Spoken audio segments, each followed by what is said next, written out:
welcome to today's episode of Daily Musings. I'm Allysia, and I am obsessed with death or things that could cause death to all of humanity. One thing that I've learned about myself over the last year or so is that my interests tend to veer towards those things that can kill us, and I'm really into climate change and researching pandemics and a whole swath of other things, including artificial intelligence and so on. So I got really, I've done a lot of research on pandemics over the last year. It's probably obvious. It's topical, and my curiosity is really high in this particular area, such that I started writing a very long and rather bloated article. It ended up being 10,000 plus words. I kind of left it alone and sat on it for the last 6 months without touching it.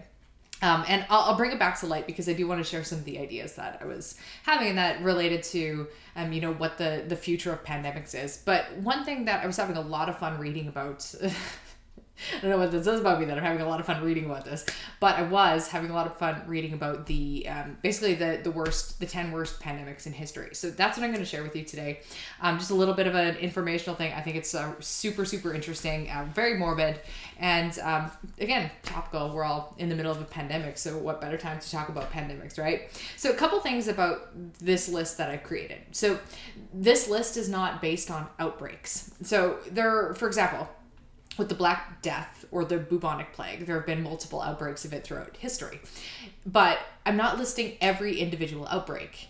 I'm listing in this list, I'm grouping things together. So all incidences of bubonic plague are lumped together. All incidences of influenza are lumped together, and so on. Just because I think, it's nice to, basically every virus has had a whole bunch of, it's wreaked havoc in its own way, but it's nice to have a sense of how many people have how many people has the bubonic plague killed throughout all of history, not just in any one particular outbreak. So that's how I've curated this particular list. There are 10 to note, and I'm going to go in reverse order. So I'm going to start from number 10, the least deadly, to the most deadly. We're going to start with Ebola, which has, in its most recent outbreak between 2014 and 2016, has killed 10,000 plus people. Now, the Ebola virus is spread by bats, and this one is really scary, even though it has the lowest death count on our list of 10 viruses that kill us and kill millions of people. This one is really scary because of how deadly it is. Ebola kills something like 50% of the people that it infects, and it's extremely contagious.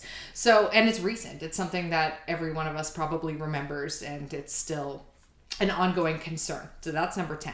Number 9 is polio. The polio virus has killed, there wasn't good data for this, so I did my best. It looks like it's killed something like 50,000 people throughout the various outbreaks that have been occurring since the 1800s of it. Now, the polio virus is not just about death, though. And this is actually something I've been spending a lot of time researching, just for fun. Again, this is what I find fun, but polio is really fascinating, and I am going to do a video about polio in the upcoming days. I'm not sure exactly when. Basically, whenever I can condense the information in a way that's more palatable to you guys. But even though only 50,000 people or so have died from polio, the amount of people that have been basically paralyzed or handicapped by polio in some way is much, much, much higher. I'd say at least 5 times higher than that, at least. So that's number 9. Now, number 8 on this list, when we cram everything all together and we lump every disease together throughout human history, is the coronavirus. So COVID has officially killed something like 4.8 million people, and this is being filmed on October 1st of 2021. So the number's going to change probably in the future. Definitely going to keep increasing. But I'll leave a link for you guys below, a really interesting article about just The Economist has run some figures about how the actual death toll is probably more like 10 million, just based on how different countries report the deaths of the data and stuff like that. So let's assume that COVID in the last 2-ish years has killed about 10 million people. That puts it at place number 8. And there's probably there's other coronaviruses that have happened in recent memory as well. So we've had SARS and we've had MERS, and both of those have happened in the last basically 20 years. But they've had very low death counts each. So SARS, 770 people died from it. But SARS was a scary one because, again, it was very, very lethal. But fortunately, it didn't spread very well. So that's why, but it was a pretty big deal when it happened. I don't know if you guys remember it. I do as a Canadian because it affected Toronto, was one of the worst affected areas. And then we also had MERS. And MERS affected like roughly the same amounts of people, Middle Eastern respiratory syndrome. But again, it doesn't spread very well. So, the SARS coronavirus 2 that we've all been dealing with is obviously much more spreadable, but there's not really anything like this, at least that I was able to find historically. So it's interesting when we talk about, okay, this is the 8th worst one. So it's nowhere near number 1 on our list, especially when we compare the numbers. Like number 1 is the amount of people that have died from the number 1 virus listed here is mind-boggling. But it's also worth remembering that a lot of these diseases on the list have been affecting people for like millennia, so thousands of years. And we've just had essentially like the biggest death count from coronaviruses is all within the last 20 years, but especially within the last year and a half. So that does put the numbers into perspective a little bit. Now, number 7, one that I feel like I need to deep dive this a little bit more because there's been a lot of, over the last 30 years, lots of cover-ups, lots of, treating this like not a serious thing, but HIV/AIDS is an ongoing problem. It's an ongoing pandemic. It's been affecting us since the 80s, and 25 to 35 million people have died from it. So fortunately, I think I've been reading recently that they've been making decent leaps and bounds with like attempting to find like a vaccine for HIV/AIDS, which is very, very difficult because it mutates so rapidly. It seems really really finicky to try to vaccinate. But hopefully with all of the progress we've made developing COVID vaccines, we'll be able to get essentially a cure, and the vaccine represents a cure. Then we have number 6, another one that I feel like we don't talk about enough or isn't as visible as it should be. And I think this is sadly probably to do with the fact that it doesn't affect most Westerners, and that's mosquito-borne viruses. They could be not just mosquito-borne, but it could just be like vector-borne. So these are viruses that spread via ticks, mosquitoes, other small little bitey things. Lots of people die every year from these. So I had a really hard time finding an actual number of how many people have died worldwide, like forever, in the whole span of time from, mosquitoes. Now, just to back up, we're talking about like yellow fever, dengue fever, malaria, Zika, West Nile, etc. There's a whole bunch of them. And more than 700,000 people a year die right now from them. A huge amount of people. So my guess is I'm just like, again, the data wasn't there. If someone has it, please share it with me. But I wasn't able to find it. I'm going to estimate something like, if we say that mosquito-borne viruses have been killing people for the last 100 years only, and they've been keep killing 400,000 people every year, then let's say we're looking at 40 million deaths total from vector-borne diseases. Now, the reason I say that Western people don't think about this enough is because it doesn't really affect us. Mosquito-borne viruses are typically concentrated around the equator. So they're mainly affecting people in Southeast Asian countries and stuff like that. So, basically anywhere around the equator, whether it be like Central America or South America. And, if we're living in the United States or Canada or Europe or Australia, we're largely out of the range of, say, malaria. And the only time we get it is if we travel somewhere. And so I think, wow, there's a ton of people dying from this every single year. It's a really big problem. And I didn't really think about it until I was doing research for this. It's like, wow, I didn't even think about this. So anyway, that was an interesting one for me, worth looking into more. Number 6, cholera.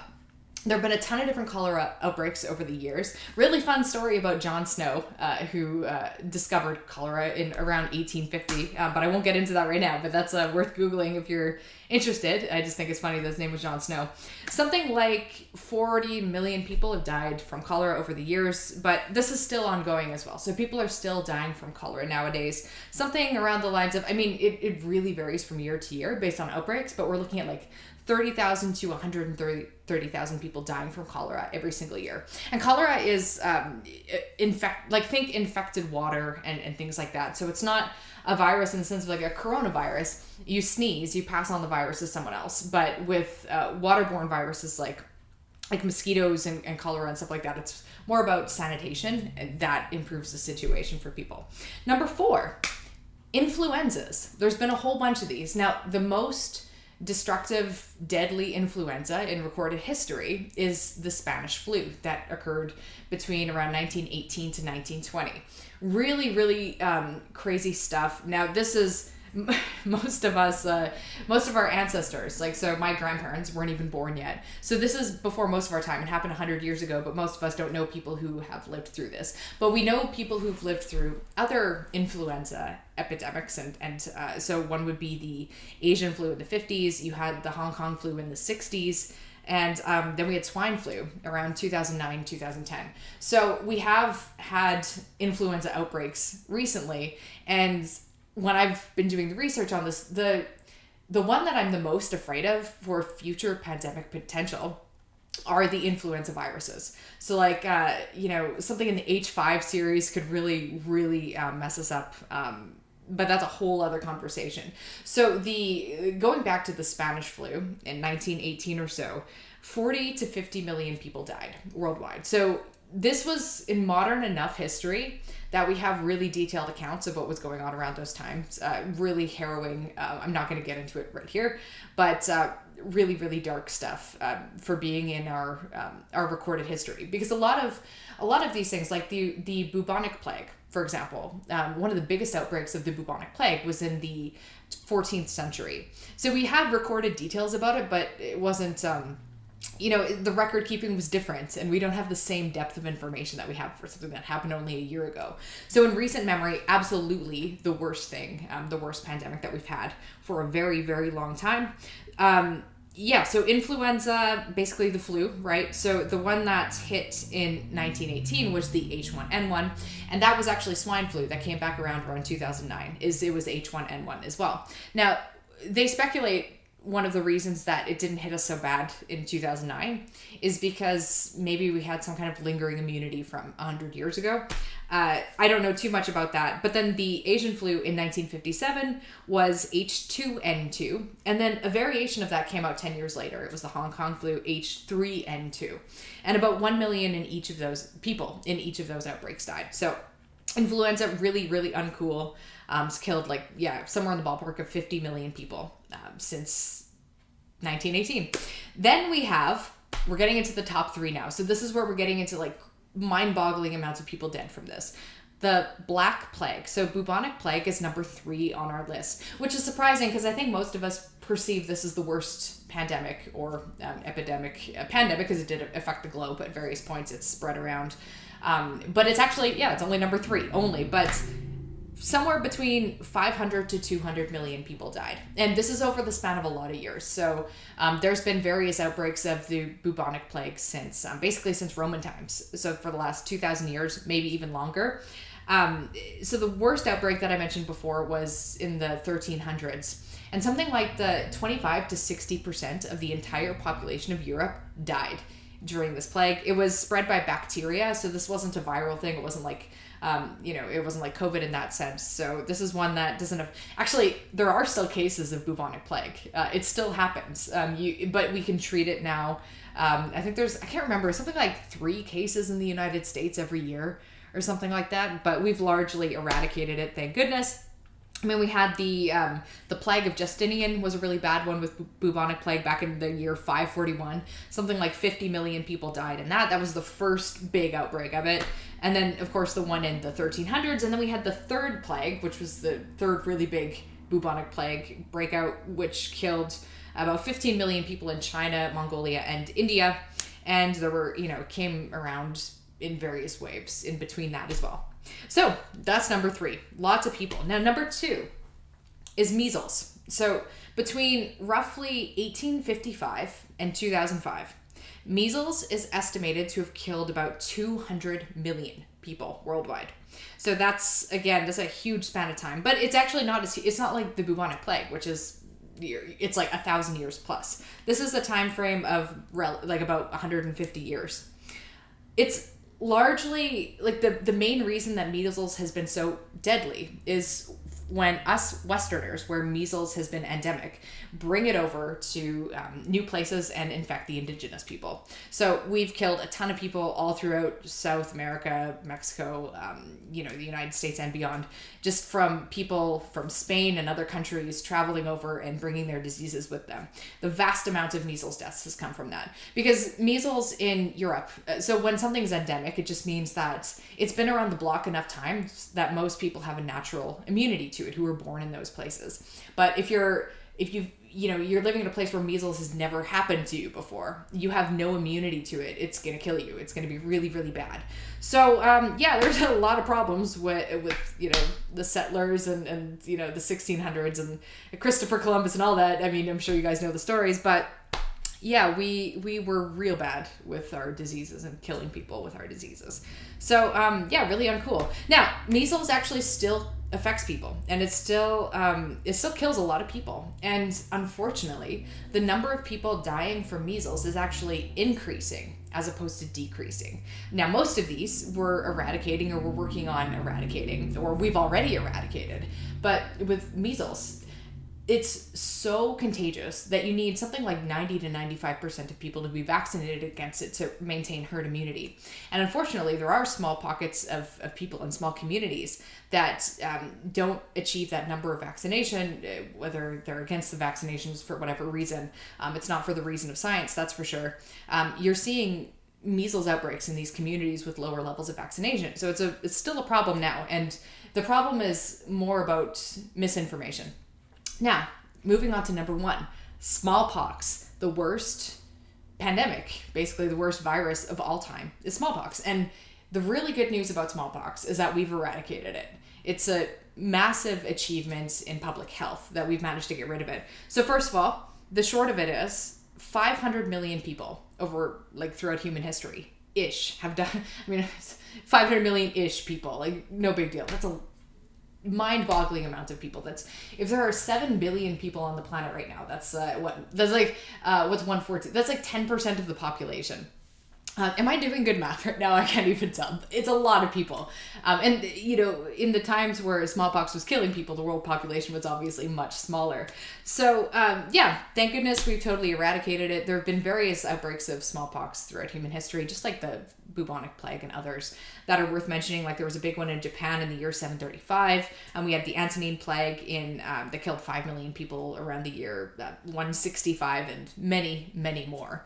But again, in I believe the 70s and the 80s is when we really, really conquered smallpox. So thank goodness for that. But there are still other pandemics that are continuing to cause problems, like mosquito-borne illnesses, and we're obviously still going through COVID and struggling to get enough people vaccinated to basically reduce the death count from that, and on and on. But I just thought it was an interesting list. It was interesting to kind of explore human history through this lens, and expect me to talk more about pandemics in the future because I find the subject really fascinating. How's that for a Friday afternoon conversation or a Friday evening conversation? I hope you guys have a great weekend, and I'll catch you in the next one.